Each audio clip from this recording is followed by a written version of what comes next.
Tous les jours, nous utilisons, téléchargeons, partageons des ressources provenant du web. Mais en fait, qu'est-ce qu'une ressource exactement?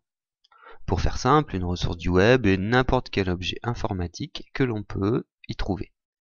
Depuis la simple page HTML jusqu'au logiciel qu'on installe sur son ordinateur. Vous imaginez aisément la diversité des types de ressources et de leur fonctionnement. Nous pouvons malgré tout faire quelques grands ensembles dans notre utilisation des ressources au quotidien.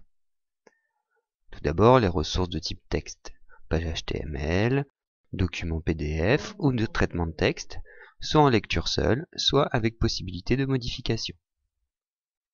Les images, que ce soit des photos, des dessins, des fichiers type Photoshop ou images vectorielles, que nous pouvons afficher, enregistrer ou modifier.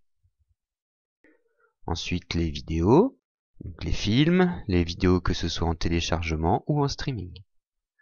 Tout ce qui concerne le son, la musique, les bruitages, la radio, que nous pouvons écouter, télécharger, et donc diffuser, copier et modifier. Enfin, les logiciels, depuis l'utilitaire pour notre ordinateur jusqu'au logiciel de création 3D par exemple.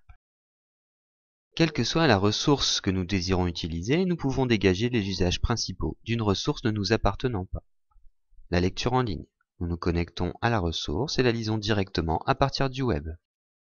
La copie. Nous rapatrions localement une ressource accessible en ligne, que ce soit en la téléchargeant ou en copiant son contenu, du texte ou une image par exemple. Nous créons donc une copie numérique de la ressource originale.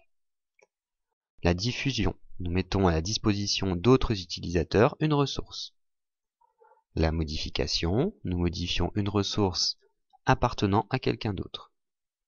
Ensuite, le téléchargement.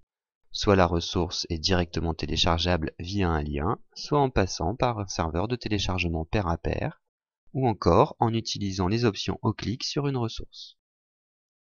Nous voyons qu'il est très simple de télécharger une ressource sans avoir au préalable à s'acquitter d'aucune démarche. Pour tous ces usages, n'oublions pas que les ressources ont été conçues, créées et rendues accessibles par leurs auteurs ou leurs propriétaires. Dans la grande majorité des cas, elles sont soumises à des restrictions, des lois et des usages quant à leur utilisation, même si elles sont faciles d'accès. Les ressources sont soumises en France au droit d'auteur. Il est composé d'une part du droit moral qui reconnaît la paternité de la ressource, son auteur et son intégrité. C'est un droit perpétuel qui ne peut se céder.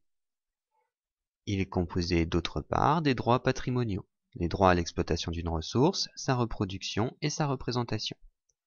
Ces droits permettent à l'auteur ou à ses héritiers de percevoir une rémunération pour chaque utilisation de la ressource jusqu'à 70 ans après la mort de l'auteur. Ces droits peuvent être cédés à un tiers. Dans les autres pays, les ressources sont soumises au copyright qui ne concerne que les droits patrimoniaux. Avant d'utiliser une ressource en dehors du cadre strictement privé, il faut s'assurer auprès de son auteur ou de ses ayants droit des conditions générées par les droits patrimoniaux ou le copyright. Il existe quelques exceptions, les œuvres du domaine public et les œuvres non originales.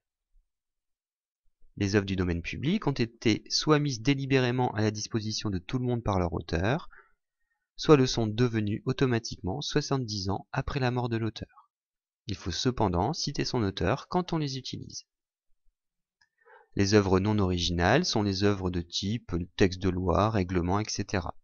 Il suffit de citer la source.